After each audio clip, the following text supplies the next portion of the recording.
Okay.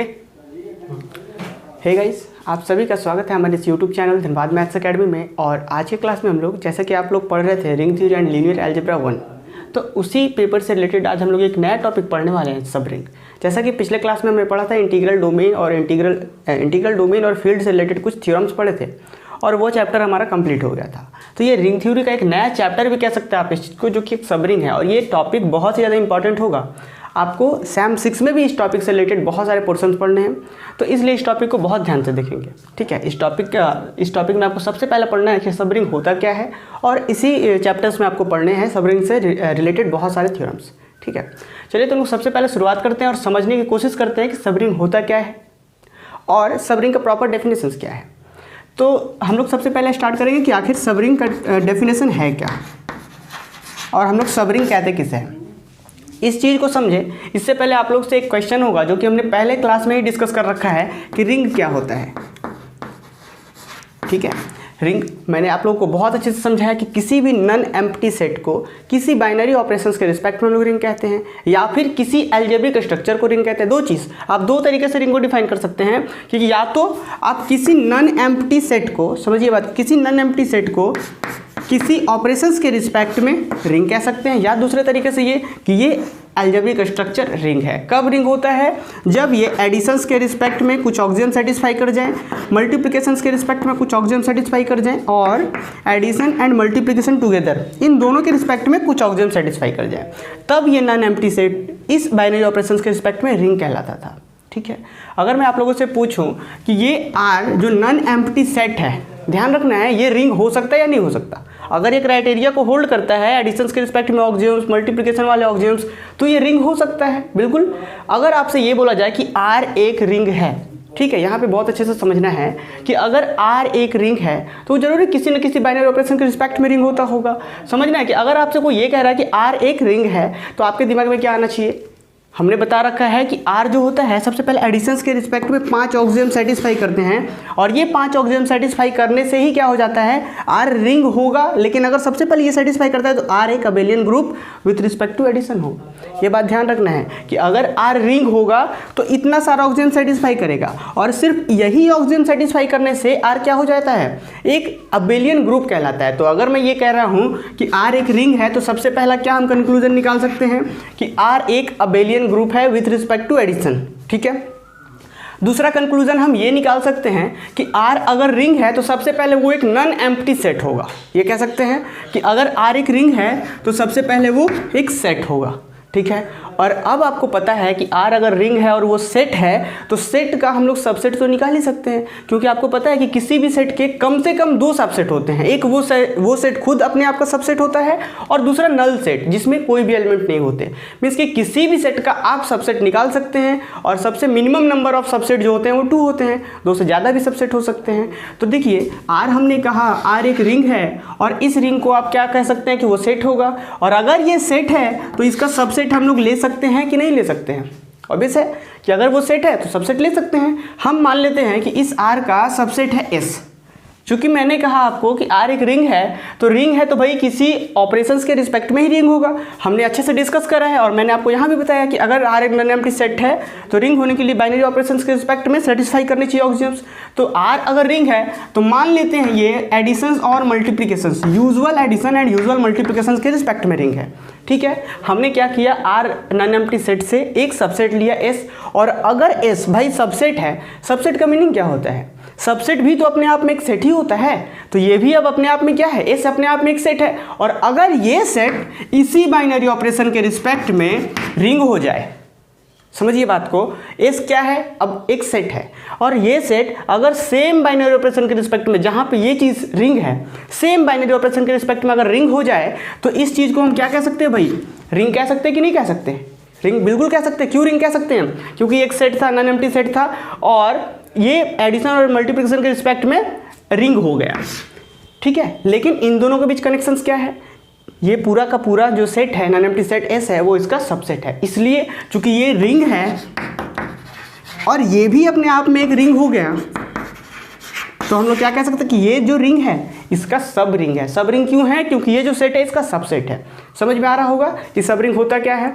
तो इस तरीके से हम लोग किसी भी सब रिंग को डिफाइन करते हैं। क्लियर है? अब यहाँ पे एक बहुत स्पेशल क्राइटेरिया है, बात को समझना है कि अगर r plus dot, r plus cross या r प्लस डॉट अगर एक रिंग है और इस R का S अगर सबसेट है, तो इस सबसेट को सब रिंग होने के लिए क्या होना चाहिए? सबसे पहले कि ये S अपने आप में एक रिंग हो, इफ एंड ओनली इफ वाली बात आती है, ठीक है, कि अगर ये आपका रिंग है तो S इसका सब रिंग होगा if and only if S is also a subring, S is also a ring with respect to same binary operations. Clear है?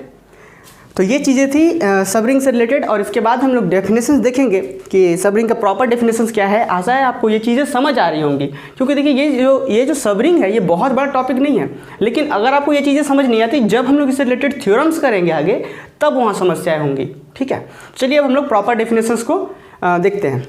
चलिए, तो हमने सब रिंग का डेफिनेशन लिखा है, और आशा है आपको सब रिंग का हालांकि प्रॉपर मीनिंग तो समझ आ गया होगा, बट डेफिनेशंस क्या कहता है देखिए।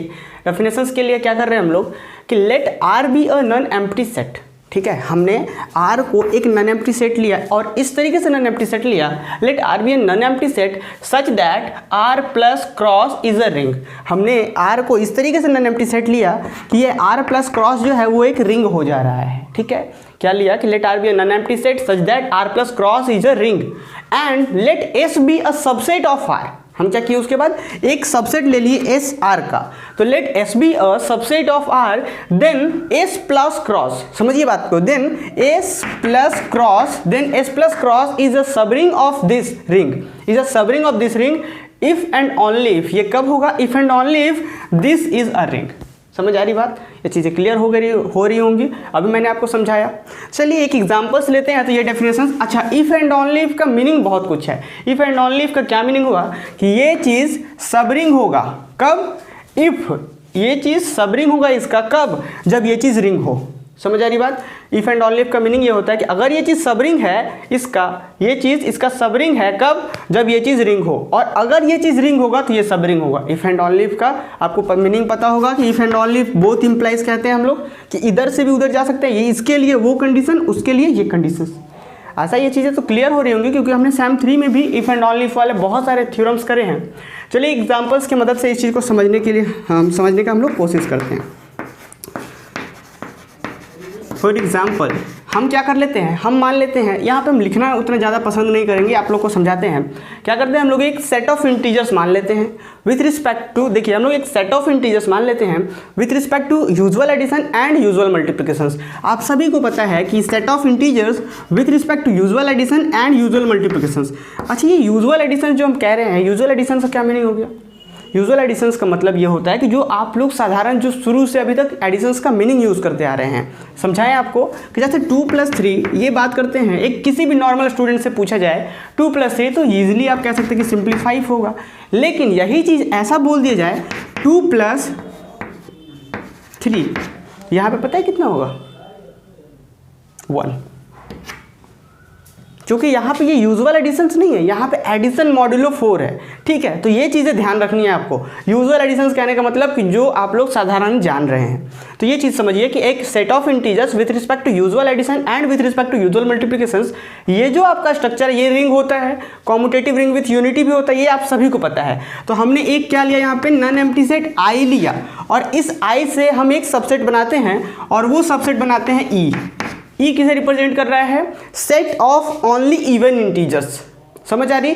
Set of only even integers with included with 0। मतलब ये सेट ऑफ इवन इंटीजर्स, मतलब समझिए 2, 4, फिर नेगेटिव में भी जा सकता है इस तरीके से, 2, 4, 6, फिर इधर -2, 4, -6, इस तरीके से जाएगा, इंक्लूडेड विथ 0, +-2, +-4, +-6। ये क्या हो गया? Set of even integers included with 0। समझ आ रही बात? तो ये चीज़ आखिर है क्या? सबसेट ही तो है आई का, है ना। और अब बात समझिए, ये चीज़ सबसेट है, तो यहाँ से जो ई प्लस क्रॉस बना, ये भी अपने आप में एक रिंग होगा। आप चेक करके देख सकते हैं रिंग होने के लिए क्या क्राइटेरिया होता था कि एडिशंस के रिस्पेक्ट में 5 ऑक्सीजन सेटिस्फाई करें, मल्टीप्लिकेशंस के रिस्पेक्ट में कुछ ऑक्सीजन सेटिस्फाई करें, एंड डिस्ट्रीब्यूशंस लॉ जो होते हैं इसकी जो दोनों ऑपरेशंस के रिस्पेक्ट में होते हैं उन ऑक्सीजन्स को सेटिस्फाई करें। आप जैसे ही चेक करेंगे, सबसे पहली बात कि ये आई का एक सबसेट है, और दूसरी बात कि जैसे ही हम लोग चेक करेंगे ये वाली बात कि ये सब रिंग है कि नहीं, मीन्स कि ये चीज़ सब रिंग है कि नहीं, सब रिंग होने के लिए खुद रिंग होना चाहिए। तो भाई आप चेक करोगे ना, तो ये एडिशंस के रिस्पेक्ट में जो रिक्वायर्ड ऑक्सिम्स हैं जैसे closure law, associative law, commutative law, जो भी ऑक्सिम्स हैं वो सारे सेटिस्फाई करेंगे। तो हम यहाँ पे ये कंक्लूजन निकाल सकते हैं कि ये सबसे पहले ई इसका सबसेट था और ये अपने आप में रिंग है, इसका मतलब ये चीज़ इसका सब रिंग होगा। समझ आ रही बात? क्लियर है? तो ये चीज़ें थी। अब हम लोग आज के क्लास को यहीं पे ऑफ करते हैं और आज नेक्स्ट क्लास जो होगा इसी टॉपिक से रिलेटेड हम लोग कुछ इंपॉर्टेंट प्रॉब्लम करेंगे और आशा है कि आप लोग इस वीडियोस को शेयर करेंगे अपने उन स्टूडेंट तक जो हमारे कोर्स के साथ नहीं जुड़े हुए हैं। ठीक है, थैंक यू। लाइक और शेयर ठोक दीजिए, महाकाल का दबाकर लाइक और शेयर ठोक दीजिए। 5000 लौटे दिख जाना चाहिए। ये 4000 के लिए मैं यहाँ पे नहीं खड़ा हूँ, पूरा साल मेहनत करता हूँ आपके लिए बेटा। ऐसा नहीं चलेगा, ऐसा नहीं चलेगा। लाइक ठोकी दबा के।